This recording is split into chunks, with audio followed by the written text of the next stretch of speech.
पुनः आप सभी का चैनल पर स्वागत है। हम बात कर रहे थे औपनिवेशिक काल में भारतीय अर्थव्यवस्था।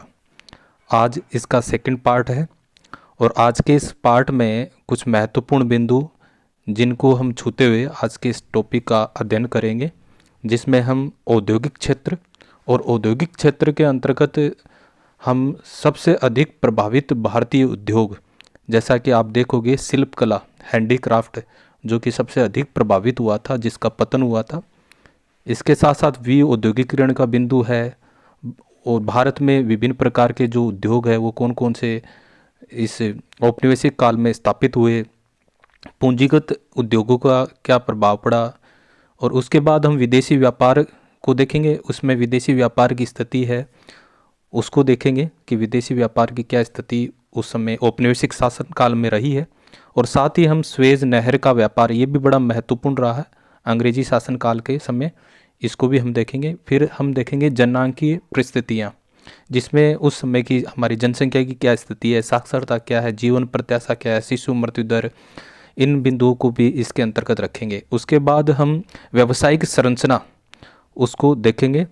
फिर आधारिक संरचना, उस समय हमारे सड़क, विभिन्न प्रकार के जैसे रेलवे है, संचार के साधन है, इनका क्या प्रभाव पड़ा है उनको देखेंगे। और भारतीय संपत्ति के निष्कासन का क्या मतलब है, और जनांकीय संक्रमण का विभाजन वर्ष, इसको भी हम देखेंगे। उससे पहले जैसा कि हमने फर्स्ट पार्ट में औपनिवेशिक काल में भारतीय अर्थव्यवस्था का फर्स्ट पार्ट, इससे पूर्व वीडियो रहा है, उसमें हमने कृषि क्षेत्र पर विस्तार से चर्चा की थी। चलते हैं आज के इस टॉपिक पर, जो कि कक्षा 11 की पुस्तक का जो पहला अध्याय है उससे हम पढ़ने जा रहे हैं। इसके साथ साथ कुछ पुस्तकों का मैंने समावेश किया है, जिसका मैंने पार्ट फर्स्ट में वर्णन किया था। चलते हैं आज के इस टॉपिक पर, जिसमें सबसे पहले हम औद्योगिक क्षेत्र के बारे में देखेंगे। तो एक तो साथियों आप ध्यान में रखना कि भारत की जब अंग्रेज शासन नहीं हुआ था तब भारत का अन्य देशों के साथ व्यापार हो रहा था, और सबसे प्रमुख जो व्यापार था हैंडीक्राफ्ट, जिसको शिल्पकलाएँ, हस्त शिल्पकलाएँ कहते हैं, काफ़ी प्रसिद्ध था। और औपनिवेशिक काल में सबसे ज़्यादा प्रभावित यही हुआ था। तो ऐसा क्या हुआ, किन कारणों के कारण सबसे अधिक इन शिल्पकला जो उद्योग है, हैंडीक्राफ्ट जो उद्योग है, उन पर प्रभाव पड़ा, उन बिंदुओं को हम समझेंगे। और निश्चित रूप से इस वीडियो में हम देख पाएंगे कि जो औद्योगिक क्षेत्र है वो भी काफ़ी पिछड़ा हुआ रहा है, और अंग्रेज़ों के शासनकाल में, या औपनिवेशिक शासनकाल जिसको हम कहेंगे। तो देखते हैं, कृषि की ही बाती औपनिवेशिक व्यवस्था के अंतर्गत भारत का सुदृढ़ औद्योगिक आधार विकास भी नहीं कर पाया। तो निश्चित रूप से जैसा कि हमने पार्ट फर्स्ट में कृषि एग्रीकल्चर सेक्टर को देखा था, उसका विकास नहीं हो पाया, ठीक उसी प्रकार औद्योगिक क्षेत्र भी पिछड़ा हुआ था औपनिवेशिक शासनकाल में। इसका मतलब जब भारत आज़ाद हुआ था तब भारत में औद्योगिक स्थिति काफ़ी कमज़ोर रही है। देश की विश्व प्रसिद्ध शिल्पकलाओं का पतन हो रहा था। तो ये महत्वपूर्ण बिंदु आप रख सकते हो सकता है यहाँ से भी प्रश्न बन सकता है कि सबसे ज़्यादा औपनिवेशिक शासनकाल में भारत का कौन सा उद्योग प्रभावित हुआ है। वो शिल्पकलाएँ, हैंडीक्राफ्ट है, उनको सबसे ज़्यादा प्रभावित हुआ था। किंतु उस प्रतिष्ठित परंपरा का स्थान ले सकने वाले किसी आधुनिक औद्योगिक आधार की रचना नहीं होने दी गई है। कोई नया इसके स्थान पर किसी प्रकार का कोई उद्योग भारत में स्थापित हुआ है, ऐसी बहुत कम संभावना इसके अंतर्गत रही है। भारत की इस औद्योगिकरण, ये भी बड़ा महत्वपूर्ण है, इसको भी ध्यान में रखना। औद्योगिकरण क्या होगा, औद्योगिकरण का उल्टा। औद्योगिकरण में किसी देश में अगर औद्योगिकरण हो रहा है, जैसे हमने इंग्लैंड में औद्योगिकरण को देखा है, तो वहाँ उद्योगों का विस्तार हुआ है। लेकिन भारत में कौन सी नीति रही है, औद्योगिकरण की रही, कि भारत उल्टे क्रम में आ गया, यानी धीरे धीरे भारत का उद्योग धंधा है वो वापस कम होता जा रहा था। ये औद्योगिकरण होता है। तो औपनिवेशिक शासन काल में औद्योगिकरण की स्थिति रही है। इसमें हम देखें, इसके पीछे विदेशी शासकों का दोहरा उद्देश्य था। क्यों हुआ औद्योगिकरण, तो वो यहाँ से भी आप देख सकते हो कि विदेशी शासक मतलब अंग्रेजों का दोहरा उद्देश्य क्या था। पहला उद्देश्य था एक तो वे भारत को इंग्लैंड में विकसित हो रहे आधुनिक उद्योगों के लिए कच्चे माल का निर्यातक बनाना चाहते थे। यानी भारत से कच्चा माल कहाँ जाए, इंग्लैंड में जाए। और आगे आप देखोगे कि यहाँ भी एक प्रकार की शोषण की नीति अंग्रेजों के द्वारा रखी गई थी कि भारत से जो कच्चा माल जा रहा था तो बिना किसी रोक टोक के, बिना किसी आयात शुल्क के सस्ता इंग्लैंड में जा रहा था। और दूसरा, वे उन उद्योगों के उत्पादन के लिए भारत को ही एक विशाल बाजार भी बनाना चाहते थे। तो यहाँ डबल फायदा अंग्रेजी शासनकाल में अंग्रेजों ने उठाया था कि यहाँ से भारत से उनको कच्चा माल मिल गया सस्ती कीमतों में, और अपने देश में जो निर्मित माल है उसके लिए बाजार उपलब्ध हो गया। भारत खरीदने वाले हम हो गए, हमसे ही वो सामान ले जा रहे हैं सस्ती कीमतों में कच्चा माल, और हम ही आकर वो उसी सामान को निर्मित माल के रूप में तैयार, जैसे कपड़ा, यहाँ लाकर बेचने और ज़्यादा कीमत पर। इस प्रकार उन उद्योगों के प्रसार के सहारे वे अपने देश ब्रिटेन के लिए अधिकतम लाभ सुनिश्चित करना चाहते थे। तो कहने का तात्पर्य ये हुआ कि इस दोहरा उद्देश्य के द्वारा केवल और केवल इंग्लैंड का फायदा हुआ है। तो ये यहाँ से भी प्रश्न बन सकता है, तो इसको भी आप नोट आउट रखना। वैसे कोई इसमें आप एक समझ विकसित करनी है, और उस समझ विकसित कर लिया तो इससे संबंधित किसी भी प्रकार का प्रश्न आएगा वो बड़ी आसानी से आप हल कर पाओगे। ऐसी आर्थिक परिदृश्य में भारतीय शिल्प कलाओं के पतन से, अब बार बार ये भारतीय शिल्प कलाएं आ रही, इसका मतलब सबसे ज़्यादा जो उद्योग प्रभावित हुआ है वो हुआ था भारतीय शिल्प कलाएं। ये आपको ध्यान में रखना है। से जहां एक और भारी स्तर पर बेरोजगारी फैल रही थी, क्योंकि भारत की जो शिल्प कलाएं हैं, भारत के जो हैंडीक्राफ्ट उद्योग हैं, जो कारीगर हैं, वो बिल्कुल यहाँ से सारा का सारा सामान कहाँ का बिकने लग गया, ब्रिटेन का। और आगे हम इसमें देखेंगे ऐसे क्या कारण रहे होंगे कि ब्रिटेन का जो निर्मित माल है वो अधिक बाजार में बिकने लग गया। तो निश्चित रूप से जो भारत की शिल्प कलाएं हैं उनका पतन हुआ, तो उनमें काम करने वाले लोग भारी स्तर पर बेरोजगारी की स्थिति में, वहीं स्थानीय उत्पाद से वंचित भारतीय बाजारों में मांग का भी प्रसार हो रहा था। कहने का तात्पर्य, जो भारतीय शिल्प कलाओं का पतन हो गया तो अब जो भारतीय बाजार है वहाँ वस्तुओं की जो भी डिमांड है वो कहाँ से पूरी की जा रही थी, वो इंग्लैंड से आए हुए सामान की। तो यहाँ एक मांग का नया स्वरूप बदल गया। लोग ज़्यादा से ज़्यादा इंग्लैंड की जो वस्तुएं हैं उनको भी शायद पसंद करने लग गए होंगे। और उसके अलावा भी और कारण रहे हैं कि इंग्लैंड की वस्तुएं भारत में क्यों ज़्यादा बिकने लग गई। इस मांग को इंग्लैंड से सस्ते निर्मित उत्पादों के लाभपूर्ण आयात द्वारा पूरा किया गया। यानी कहाँ से सस्ता सामान कहाँ से आ रहा था, इंग्लैंड से, वहाँ से इसको पूरा किया गया। यद्यपि 19वीं शताब्दी के उत्तरार्ध में भारत में कुछ आधुनिक उद्योगों की स्थापना होने लगी थी, यानी भारत में भी कुछ आधुनिक उद्योग स्थापित हुए हैं, किंतु उनकी उन्नति बहुत ही धीमी रही। वो ये तो हैं, लेकिन उनकी जो उन्नति है वो काफ़ी धीमी रही है। प्रारंभ में तो यह केवल सूती वस्त्र और पटसन उद्योग को आरंभ करने तक ही सीमित रहा था। तो ये भी आपको ध्यान में रखना है कि जो आधुनिक उद्योग है जो प्रारंभ में कौन से तक सीमित रहे, सूती वस्त्र और पटसन उद्योग। सूती कपड़ा मिलें प्राय भारतीय उद्यमियों द्वारा ही लगाई गई थी। भारत के जो उद्यमी हैं उनके द्वारा ही ये जो सूती कपड़ा मिलें हैं वो लगाई गई थी।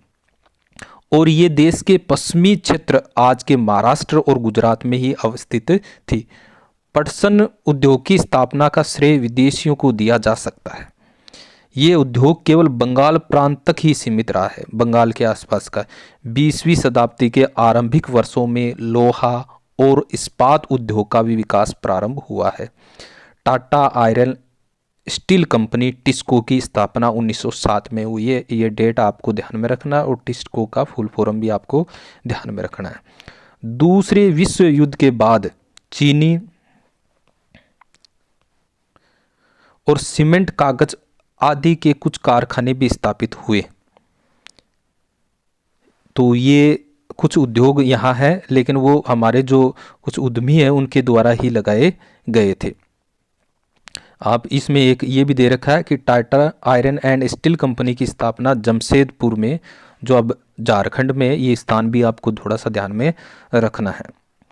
किंतु भारत में भावी औद्योगिकरण को प्रोत्साहित करने हेतु पूंजीगत उद्योगों का प्राय अभाव ही बना रहा है। अब हमारे यहाँ उद्योग स्थापित करने का तो प्रयास हमारे उद्यमियों के द्वारा किया गया था।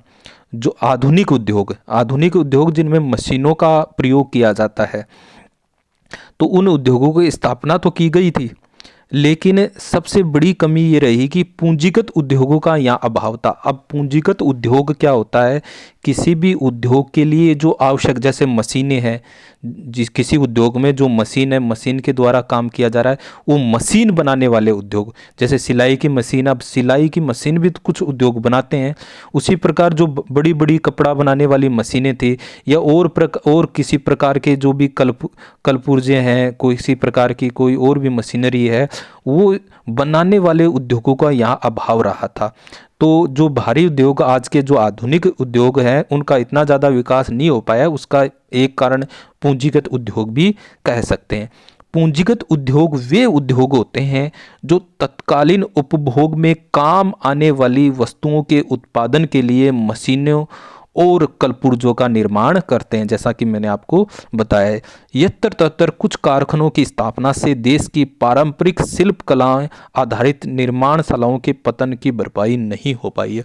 फिर से शिल्प कलाओं का नाम आया, यानी सबसे ज़्यादा प्रभावित हुआ है शिल्प कलाओं का, और उसके स्थान पर आधुनिक उद्योग स्थापित हुए हैं भारत में, लेकिन वो पूंजीगत उद्योगों की कमी के कारण ज़्यादा प्रभावशील नहीं रहे हैं। इसका मतलब वो जो शिल्प कलाएं आधारित जो हमारे उद्योग थे, उनकी भरपाई उनके द्वारा नहीं हुई थी। यही नहीं, नव औद्योगिक क्षेत्र की संवर्धि दर बहुत ही कम थी, और सकल घरेलू उत्पाद जो हमारे देश का था, या सकल वर्धित मूल्य, इसमें इसका योगदान भी बहुत कम रहा। किनका? जो हमारे उद्योग हमारे देश में स्थापित है, हमारे देश के लोगों, हमारे देश के उद्यमियों द्वारा स्थापित किए गए थे, उनका था। इस नए उत्पादक क्षेत्र की एक अन्य महत्वपूर्ण कमी यह थी, कौन से नए?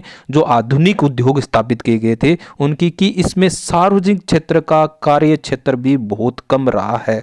इसका मतलब आप कह सकते हो, एक जो आधुनिक उद्योग स्थापित किए गए थे भारत में, उनका औद्योगिक क्रांति के कारण जो इंग्लैंड में हुई थी, उसका भारत में प्रसार क्यों नहीं हो पाया? भारत में कुछ लोगों ने उद्योग स्थापित तो किए थे, उनमें कमी का पहला कारण था पूंजीगत उद्योग नहीं थे। यहाँ पूछा जा सकता है, इस प्रकार ऑप्शन दे सकता है। और दूसरा, जो आधुनिक उद्योगों का विस्तार नहीं हो पाया, उसका कारण है कि इसमें सार्वजनिक क्षेत्र का कार्य क्षेत्र भी बहुत कम रहा है, यानी सरकार के द्वारा इसमें किसी प्रकार का विशेष कार्य नहीं किया गया है।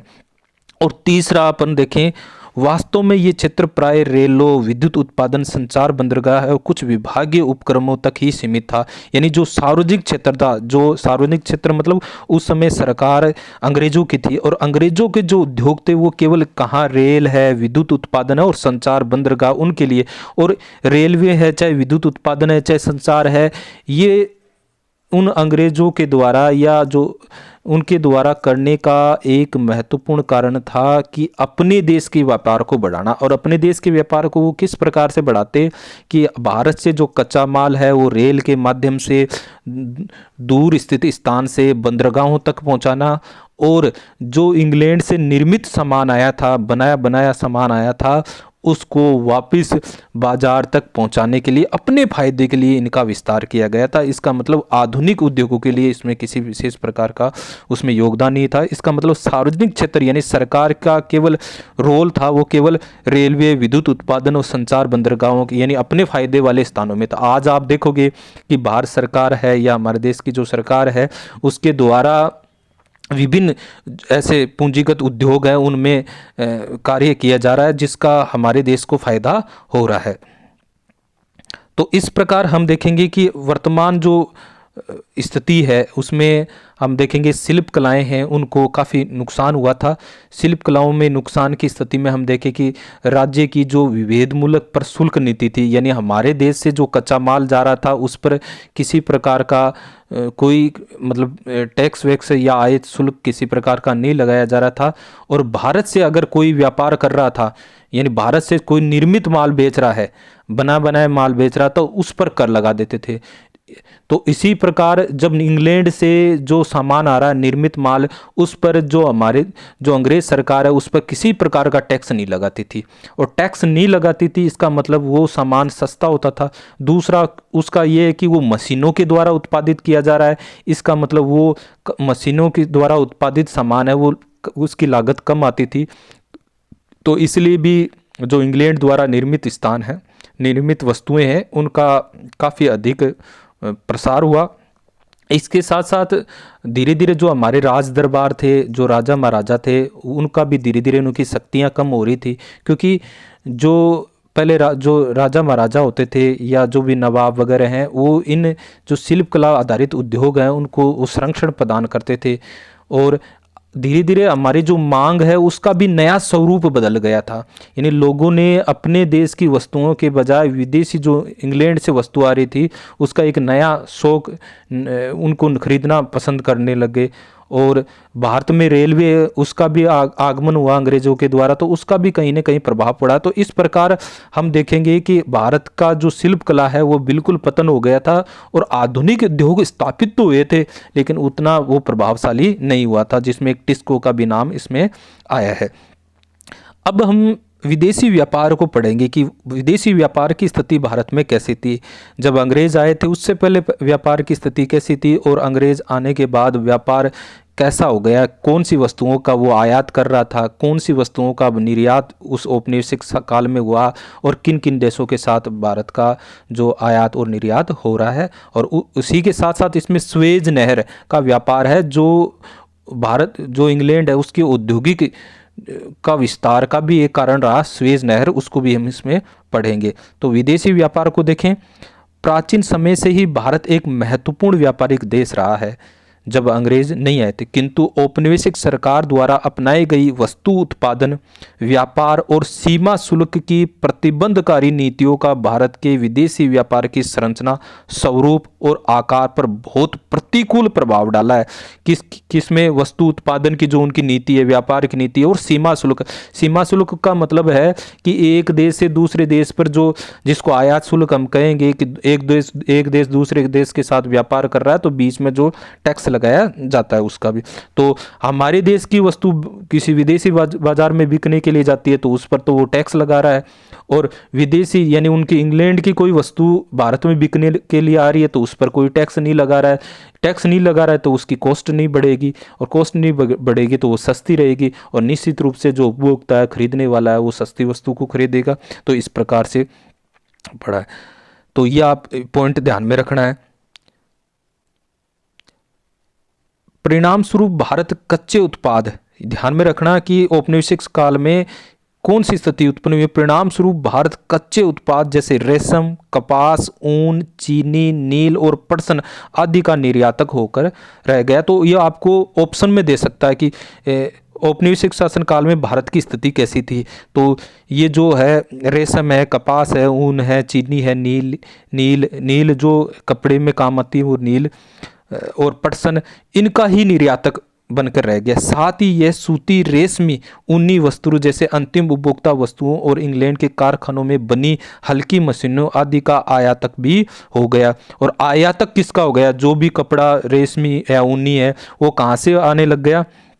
आयात का मतलब अपने देश में आने का। और जो मशीनें हैं, छोटी मोटी मशीनें है, वो भी कहाँ से मंगवाने लग गए? इंग्लैंड से। तो इनका ये व्यवहारिक रूप से इंग्लैंड ने भारत के आयात निर्यात पर अपना एकाधिकार जमा रखा था। तो ये भी यहाँ से आपको इस प्रकार से ऑप्शन के रूप में ये मिल सकता है कि पहला आपको विकल्प में मिले कि रेशम, कपास, ऊन, चीनी, नील और पटसन आदि का निर्यातक है। दूसरा, इन आयातक कौन सी वस्तुओं का हो गया।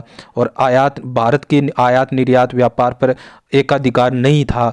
तो ऐसे आपको बदल सकता है, एकाधिकार नहीं था।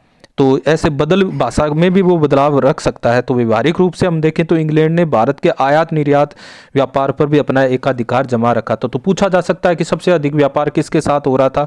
तो किसके साथ हो रहा था? इंग्लैंड के साथ उसका व्यापार सबसे अधिक हो रहा था। भारत का आधे से अधिक व्यापार तो केवल इंग्लैंड तक सीमित रहा, यानी 50% से अधिक जो व्यापार हो रहा था वो किसके साथ हो रहा था, इंग्लैंड के साथ। ऐसे आपको ऑप्शन में दे सकता है। शेष कुछ व्यापार चीन, श्रीलंका और ईरान से भी होने दिया जाता था। स्वेज नहर का व्यापार ये बड़ा महत्वपूर्ण है, सबसे अच्छा बदलाव इसने लाया था स्वेज नहर ने।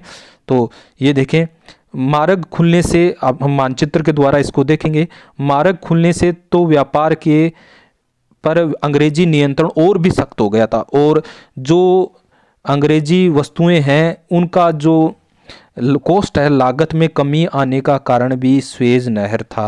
और कैसे था उसको हम समझेंगे। विदेशी शासन के अंतर्गत भारतीय आयात निर्यात की सबसे बड़ी विशेषता निर्यात अधिशेष बड़ा आकार रहा है।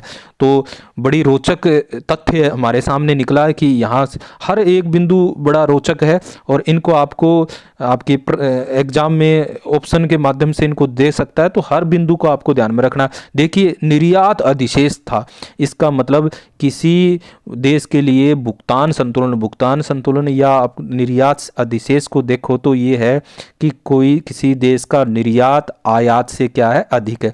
निर्यात का मतलब किसी देश से वस्तुएं अन्य देश को बेची जा रही है, वो निर्यात हो गया। आयात का मतलब किसी अन्य देश से वस्तुएं खरीदी जा रही है।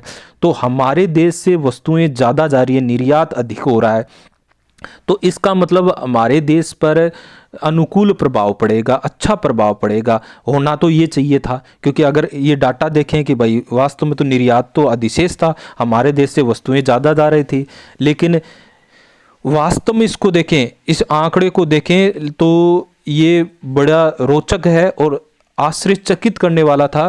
क्योंकि निर्यात तो अधिक था, लेकिन निर्यात किसका है, कच्चे माल का ज़्यादा निर्यात हो रहा था, कच्चा माल हमारे देश से ज़्यादा जा रहा था, और जिसका भारत की अर्थव्यवस्था पर विपरीत प्रभाव पड़ा। कच्चा माल भारत से ज़्यादा ले जा रहे थे और सस्ती कीमतों पर ले जा रहे थे, और हम जो छोटी मोटी मशीनें वगैरह हैं वो खरीद रहे थे, और जो ये निर्यात अधिशेष था उसका प्रयोग भी अंग्रेज अपने हित के लिए कर रहे थे, अपने हित को बढ़ाने के लिए वो कर रहे थे। तो देखने में तो निर्यात अधिशेष है, लेकिन इसका भारत की अर्थव्यवस्था पर विपरीत ही प्रभाव पड़ा। किंतु इस अधिशेष की भारतीय अर्थव्यवस्था बहुत भारी लागत चुकानी पड़ी है। देखो ये लाइन भी आ गई। देश के आंतरिक बाजारों में अनाज, कपड़ा और मिट्टी का तेल जैसी अनेक आवश्यक वस्तुएं मुश्किल से उपलब्ध हो पाती थी। यही नहीं, इस निर्यात अधिशेष का देश में देखो आवश्यक वस्तुएं भी बहुत कम मिल रही थी। अनाज है, कपड़ा है, मिट्टी का तेल है, ये भी मुश्किल से। अधिशेष तो था, लेकिन देखो कैसी स्थिति। यही नहीं, इस निर्यात अधिशेष का देश में सोने और चांदी के प्रभाव पर भी कोई प्रभाव नहीं पड़ा है। वास्तव में इसका प्रयोग तो अंग्रेजों की भारत पर शासन करने के लिए गढ़ी गई व्यवस्था का खर्च उठाने में हो जाता था। यानी भारत में जो उन्होंने शासन व्यवस्था बिठा रखी थी, अपने जो प्रशासक नियुक्त कर रखे थे, अपने जो कर्मचारी नियुक्त कर रहे थे, उनका खर्चा उठाने के लिए पूरा कर रही थी। अंग्रेजी सरकार के युद्धों पर व्यय हो रहा था। यानी जो भी अधिशेष है, देखो अंग्रेजी सरकार ने जो व्यवस्था यहाँ शासन के लिए कर रखी थी, अपनी फौज खड़ी कर रखी थी, अपने अधिकारी यहाँ खड़े कर रखे थे उनके खर्चे पूरे करने के लिए, और साथ ही साथ जो युद्ध हुआ था, प्रथम और द्वितीय युद्ध, उन पर भी, उन युद्धों के व्यय पर तथा आदर्श मदों के आयात पर व्यय, जो आदर्श मद जो दिखाई नहीं दे रही हैं, इस प्रकार की जिनमें सेवाओं के व्यापार हम कह सकते हैं कि आयात पर व्यय के द्वारा भारत की संपदा का दोहन हुआ है। देखने में तो बड़ा रोचक तथ्य हमें मिलता है कि निर्यात अधिशेष है, लेकिन उसका भारत की अर्थव्यवस्था पर कोई अच्छा प्रभाव नहीं पड़ा। तो ये विदेशी व्यापार से आपके काफ़ी अच्छे प्रश्न बन सकते हैं, और जो औद्योगिक क्षेत्र है उसके विषय भी बन सकते हैं। अब मैं स्वेज नहर को आपको इस मानचित्र के द्वारा बताना चाहता हूँ। तो स्वेज नहर देखो आप, इसमें आप देख रहे हो कि जो ये आपको यूनाइटेड किंगडम दिखाई दे रहा होगा, यूनाइटेड किंगडम से बाद में ये अफ्रीका के चक्कर काट के यहाँ भारत को तरफ व्यापार हो रहा था। तो इसका मतलब आने जाने में बहुत ज़्यादा खर्चा हो रहा था, बहुत ज़्यादा लागत आ रही थी। लेकिन आप देखोगे ये भूमध्य सागर और लाल सागर के मध्य एक स्थान, इसको यहाँ एक स्वेज नहर तैयार की गई। तो अब इनका जो मार्ग हो गया बिल्कुल सीधा हो गया, बिल्कुल आसान सा मार्ग हो गया, जिससे इनकी परिवहन लागत है वो काफ़ी कम हो गई थी। तो इसका भी सुएज नहर व्यापार का भी बहुत ज़्यादा प्रभाव पड़ा इसमें। सुएज नहर उत्तर पूर्वी मिस्र में सुएज स्थल संधि के आर पार उत्तर से दक्षिण की ओर प्रभावित होने वाला कृत्रिम जलमार्ग तैयार किया गया था। ये भूमध्य सागर की मिस्र पतन पोर्ट सईद को लाल सागर की एक प्रशाखा सुएज की खाड़ी से जोड़ता है।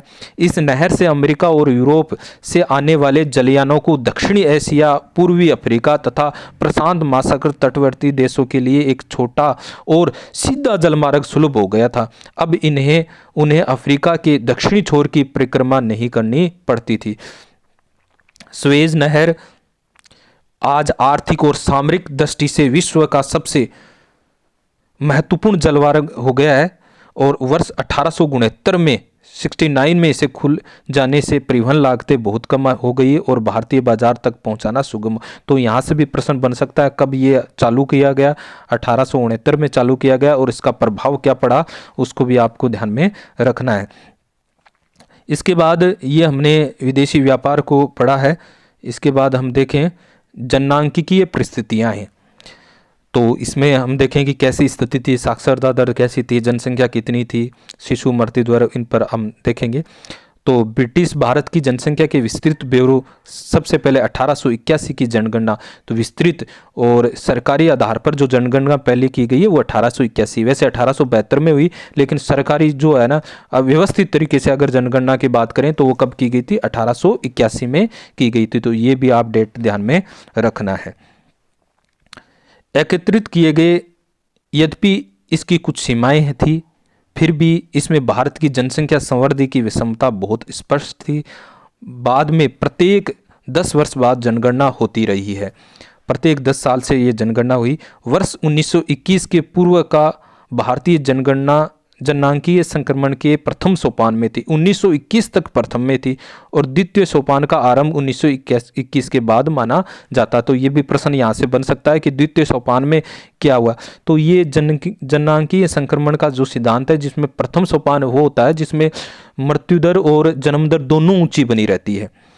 दूसरी में जिसमें मृत्यु दर तो कम आ गई लेकिन जन्म दर वैसी की वैसी बनी रही थी, तो 1921 में। और इसको महाविभाजन वर्ष भी कहते हैं, ईयर ऑफ ग्रेट डिवाइड, ये भी इसको कहा जाता है। तो ये भी महाविभाजन वर्ष कौन सा है, ये भी प्रश्न इस प्रकार से पूछा जा सकता है। 1921 की बात हम कर रहे हैं और कहा जाता है कि जनगणना में जनसंख्या की बात करें तो 1921 में कमी आई थी। ये भी आप इसमें ध्यान में रखना, जब आप जनसंख्या के हम आंकड़े देखेंगे उसमें भी विस्तृत रूप से इस पर चर्चा करेंगे। किंतु उस समय तक न तो भारत की जनसंख्या बहुत विशाल थी और न ही उसकी संवृद्धि दर बहुत अधिक थी।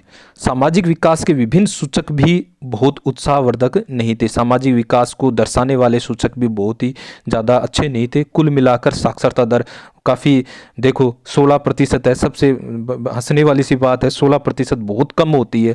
और इसमें महिला साक्षरता दर तो नगण्य, केवल 7%। तो आप ये देख सकते हो कि लिंग पूर्वाग्रह को दर्शा रहा है ये 7%। महिलाओं की स्थिति कैसी थी आप इस 7% के आधार पर भी आप देख सकते। तो ये दोनों आंकड़े भी आप ध्यान में रखना है। जन स्वास्थ्य सेवाएं तो अधिकांश को सुलभ ही नहीं थी।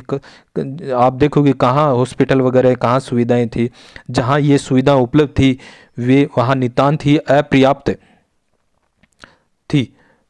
परिणाम स्वरूप जल और वायु के सहारे फैलने वाले संक्रमण रोगों का प्रकोप था। तो दोनों आंकड़े साक्षरता वाले आपको ध्यान में रखने हैं।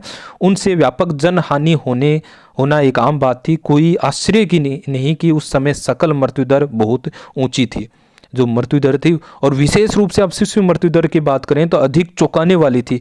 आज भले ही हमारे देश में शिशु मृत्यु दर 33 प्रति हजार हो गई है, लेकिन उस समय 218 प्रति हजार थी। तो यह आंकड़ा भी आपको ध्यान में रखना है कि शिशु मृत्यु दर का आंकड़ा किस प्रकार का था और काफ़ी अधिक था। आज 33 प्रति हजार है, उस समय 218 प्रति हजार थी।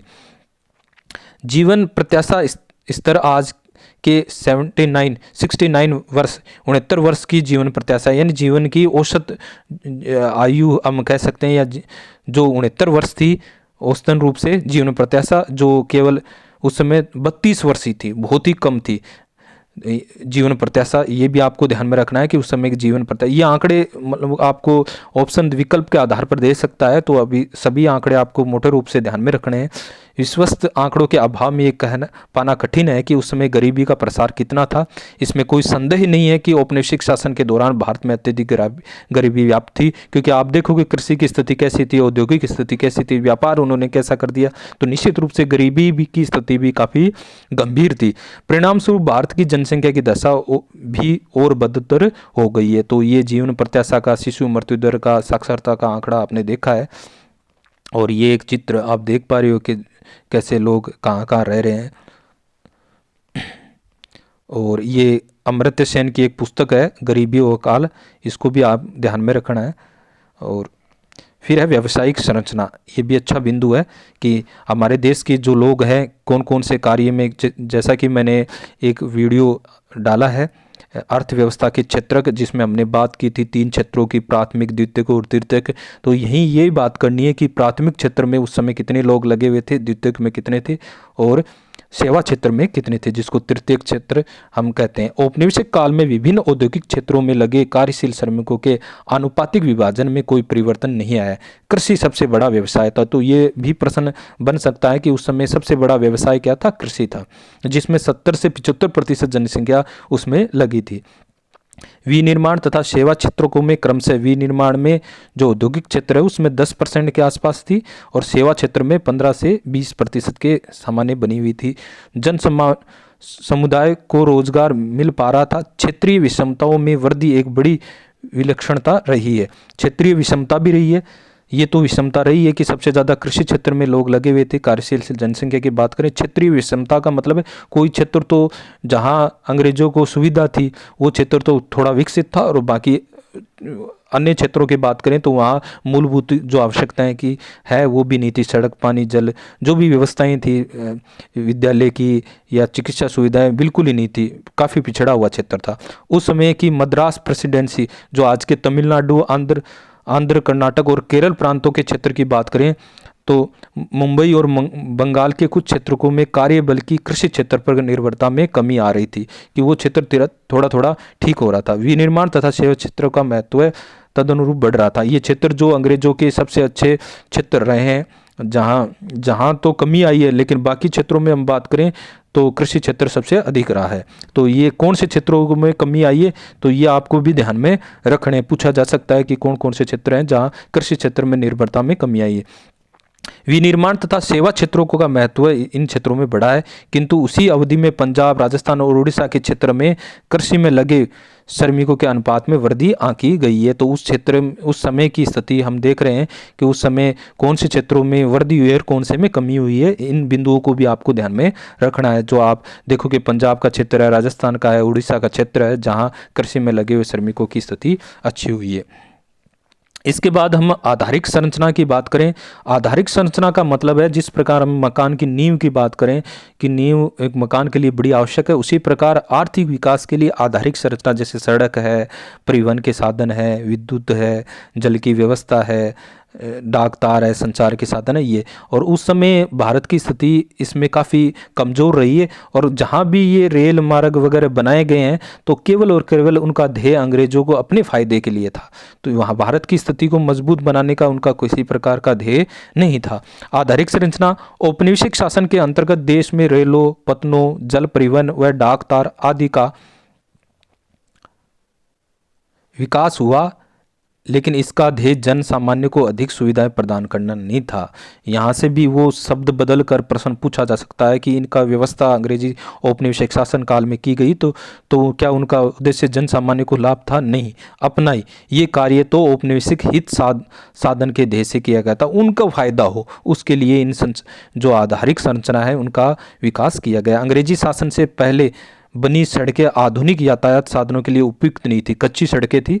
जो आधुनिक जो साधन अब चले थे अंग्रेजी शासन काल में उनके लिए ठीक नहीं थी।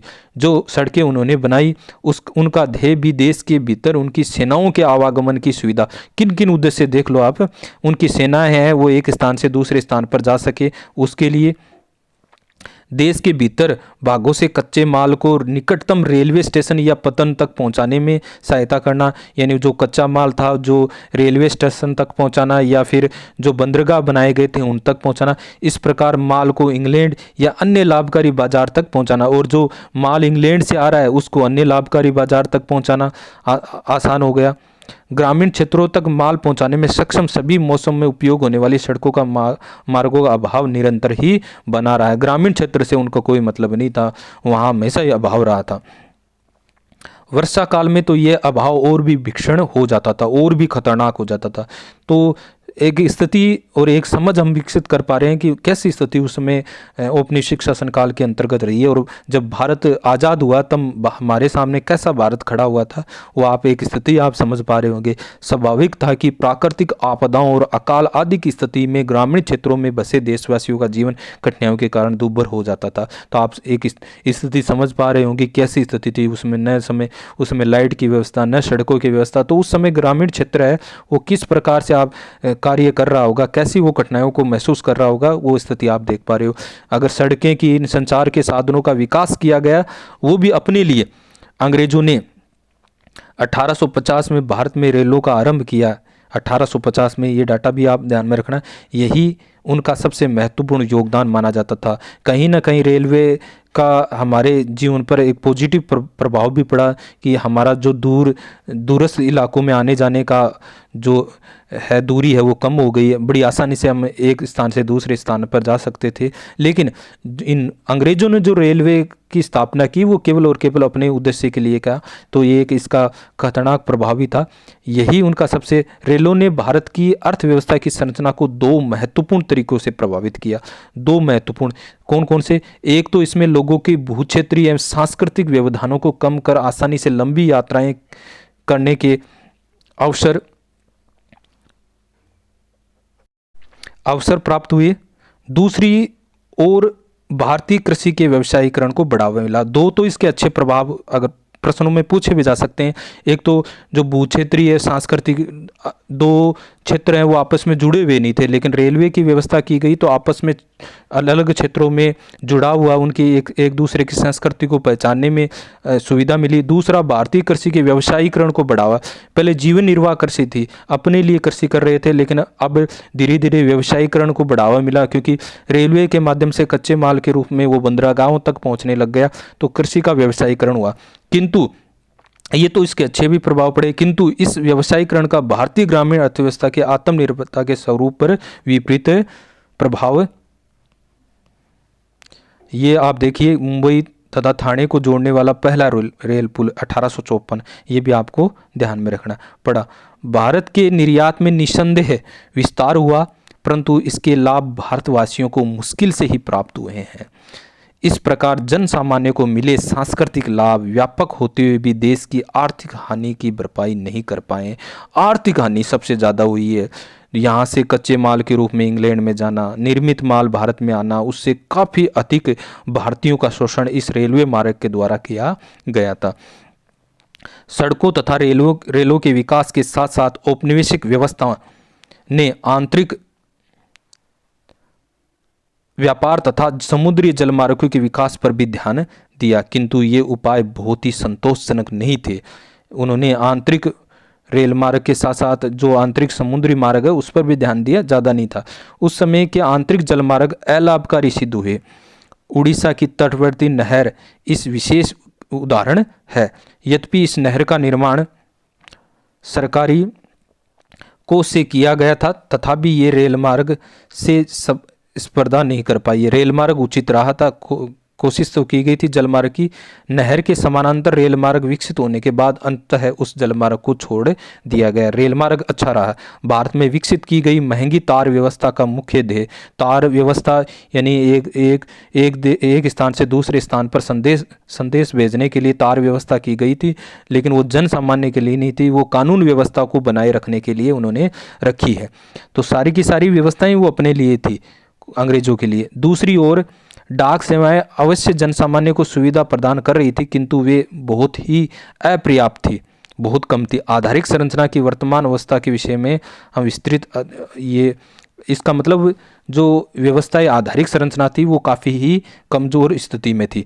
तो आप ये देखो, टाटा एयरलाइंस की है टाटा सन्स के विभाग के रूप में इस कंपनी की स्थापना से 1932 में भारत में उड्डयन क्षेत्र की नींव रखी। तो ये उड्डयन क्षेत्र कब से है? 1932 में। इस डाटा को आपको ध्यान में रखना। तो इस प्रकार हमने आधारिक संरचना को भी देखा, और आधारिक संरचना से हम समझ पा रहे हैं कि एक तरफ कुछ फायदा भी हुआ, लेकिन उसका हमारे आर्थिक स्थिति पर काफ़ी नुकसान हुआ है, हमारा शोषण सबसे ज़्यादा हुआ है। अब निष्कर्ष और देख लें। स्वतंत्रता प्राप्ति तक 200 वर्ष के विदेशी शासन का प्रभाव भारतीय अर्थव्यवस्था के प्रत्येक आयाम पर अपनी पेठ बना चुका था, चाहे वो कृषि का क्षेत्र हो, चाहे औद्योगिक क्षेत्र हो, चाहे सेवा क्षेत्र हो, चाहे आधारिक संरचना क्षेत्र हो, चाहे व्यावसायिक संरचना, सब पर अपनी अमिट छाप वो छोड़ कर गया। कृषि क्षेत्र पहले से अत्यधिक श्रम अधिशेष के भार से लदा हुआ था। श्रम अधिशेष था, जहां हमने छिपी हुई बेरोजगारी की बात पार्ट फर्स्ट में की थी। उसकी उत्पादकता का स्तर भी बहुत कम था।